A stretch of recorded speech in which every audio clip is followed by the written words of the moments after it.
And you see me over the computer? I'm a little on the short side. I'm only going to speak very briefly before lunch. I'm sure everybody's hungry and is ready for a break. I just wanted to bring you a little bit of an update on Ovarian Cancer Canada and what we're doing. First of all, I also wanted to thank the Ovarian Cancer Peer Support Network of the GTA for giving me these few minutes to speak to you. Ovarian Cancer Canada is really excited to continue supporting the work of the Ovarian Cancer Peer Support Network here in the GTA. There is a new network that has just started in Guelph, and there is another new group that is just getting started in Windsor. So although Ovarian Cancer Canada doesn't formally sponsor support groups, we certainly work in connection with them and want to facilitate support growing in different parts of Ontario, from my perspective as the Ontario Regional Manager. We are delighted to sponsor the refreshments today and lunch, so hopefully you will enjoy it. And so it really does give me great pleasure to be here to talk with you today. We have 5 offices, in case you weren't aware of that, across Canada. The picture is a few of our staff. I think it's from last September, National Wear Teal Day. And on the far right is our CEO, Elizabeth Baugh. And I'm in the background there, if you can see me. So I am one of 6 regional managers across Canada. My role is in the area of support, education, and awareness. And with that role, I'm responsible for directing all aspects of those programs in Ontario. The 4 areas that we work in as an organization is awareness, support, knowledge, and research. So everything that we do falls into one of those categories, and the funds that we raise fund all of our activities in these 4 areas. There's different ways that we can communicate with people, and so if you're not familiar with any of these, or for example, if you're not signed up for our bi-weekly newswire, you might want to do that. That highlights things happening across Canada, sends out announcements of new things that may be happening, and we usually try to highlight a story about a woman with ovarian cancer. And in fact, in one of the upcoming Seeds of Hope newswires, we will be highlighting Cindy Cowan and her work through our organization. I send out email announcements from my office about events like this. So if you did not receive an email from me about this particular event, you're not on my email list. And if you would like to be, please see me at the back table and we can make sure that you would receive ongoing information about activities that you might be interested in. We have a volunteer newsletter for people who are volunteers with us. We're very active in social media, in Facebook, Twitter. We also have a YouTube channel. And our website is a great source of information if you haven't yet discovered that. And we launched a new website earlier this year, so if you haven't seen it, you might want to take a look at it. In the area of support, hopefully you have all seen this book called You Are Not Alone. It's an A to Z about ovarian cancer with a DVD in the back. If you have never received one of these, please see me at the back table and we'll be sure that you can get one. We provide webinars, trying to reach as many women as we can who may not have access to face-to-face support, women who don't live in the urban areas. We do seminars like this in different parts of the country at different times. Here in Ontario, we've just had 2, one in Windsor and one in Kingston in the last month.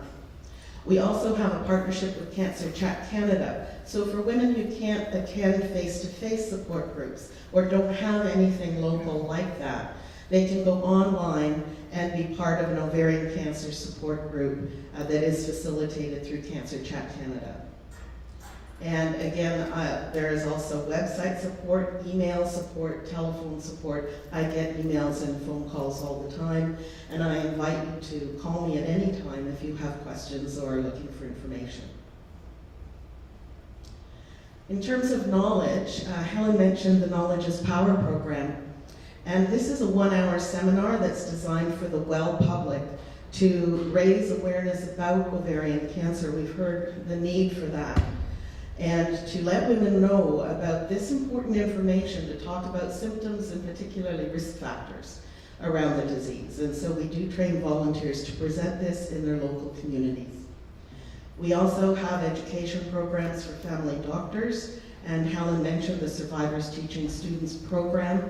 It runs regularly in Hamilton and also here in Toronto. If you'd like further information, I'm happy to discuss that with you. And we provide awards in different ways to encourage people to be doing research in the area of ovarian cancer. What's new? Well, we're looking at potential changes to risk factors, things that reduce risk, and emerging messages. And I just want to speak to this very briefly. This is the list of risk factors that we have used for quite a long time. Some of the potential changes, now this isn't written in stone, so don't quote me, but some of the potential changes we are looking at to risk factors include endometriosis, HRT, or hormone replacement therapy. And more recently, there's been some really interesting research that is a little surprising, but we are looking at it, that is regarding height and weight. So the taller you are or the more overweight you are could increase risk for ovarian cancer. And so these are some of the things we're looking at quite seriously, that we may be considering changes to the list of our risk factors. In terms of reducing risk, the one that may come off is breastfeeding. The evidence may not be sufficient to justify listing it as something that can reduce risk. So again, these are just potential changes, but I thought it might be interesting for you to hear some of the things that we're looking at. The emerging messages, we've talked about symptoms for years and the need for women to be aware of that. We're going to continue to do that, but we're also looking at shifting our message around knowing your risk. We've heard a lot about genetics and so on this morning, and it's a great presentation. Thank you so much. But knowing the risk for ovarian cancer, knowing family history, and particularly for first-line relatives, so for women who have ovarian cancer, who have been positive for a genetic mutation, then what is the risk for their children, their sisters, and so on, their mothers, those first-degree relatives. And so we are looking at shifting our message and raising awareness about that, and that leads to prevention. So if you can actually prevent ovarian cancer from occurring in high-risk women, then think of the lives that can be saved. In terms of awareness, September, of course, we do various activities. We have a teal shop if you want to wear teal. And coming up, I want to talk about this on May 8th, is World Ovarian Cancer Day. Is there anyone here who's never heard of World Ovarian Cancer Day? I expect to see hands.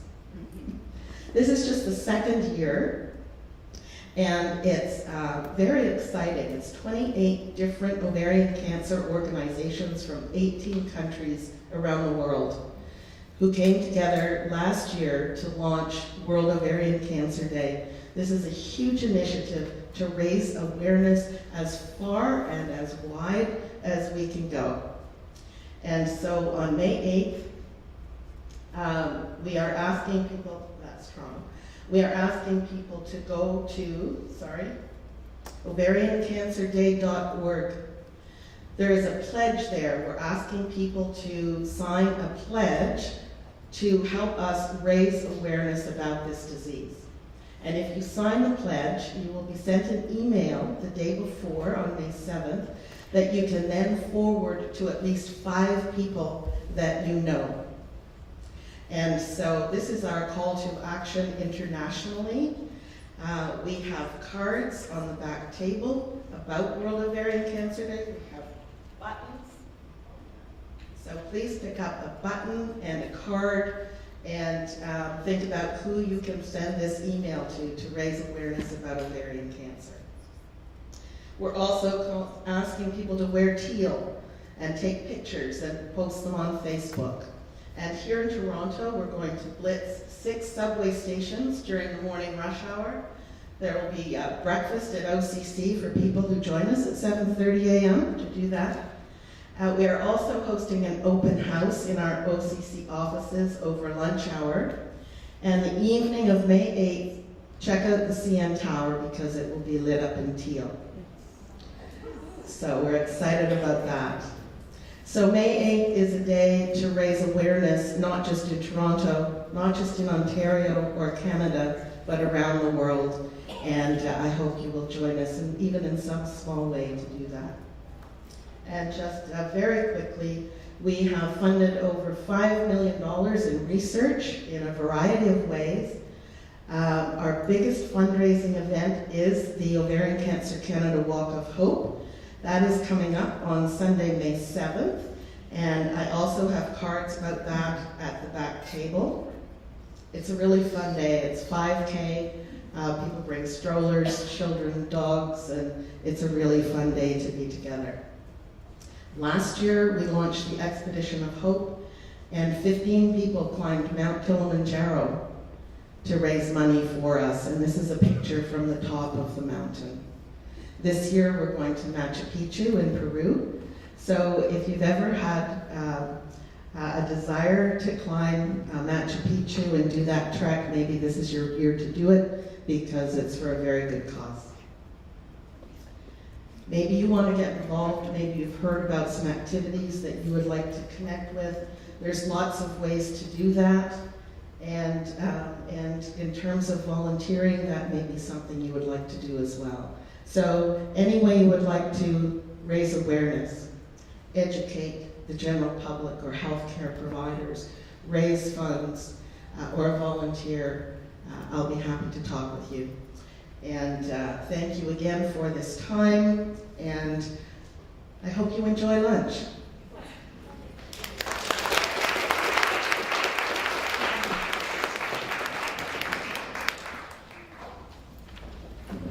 Okay, so before we break for lunch, just quickly, are there any questions for the panelists? Okay, I see you.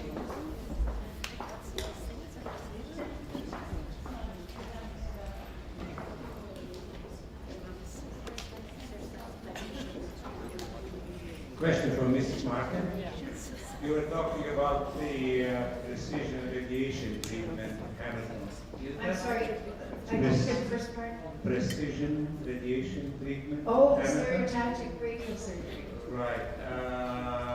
Is that so-called CyberKnife that you have there? Well, you see, I had researched the CyberKnife, and it was so exciting looking, and when I learned about this treatment, I was sure to the day I walked in there that I was going to be under the CyberKnife. It works similarly to the CyberKnife. The mechanism is the same. It circulates the body, etc. And it is a type of CyberKnife that's used, but I was told the CyberKnife was in the other room, so it seems to work similarly, but I understand Princess Margaret's way ahead of us on that, so I'm sure you'd find information here that would be. But it's similar to the CyberKnife. It works the same. It rotates around your body. Thank you. Okay, are you hungry? Mm-hmm. Yes? Okay, wonderful. So we are a little bit behind time, so I'm going to ask if people could be back in their seats and ready to begin the afternoon at 1 o'clock. Yes? Okay, wonderful. Thank you. Please enjoy lunch.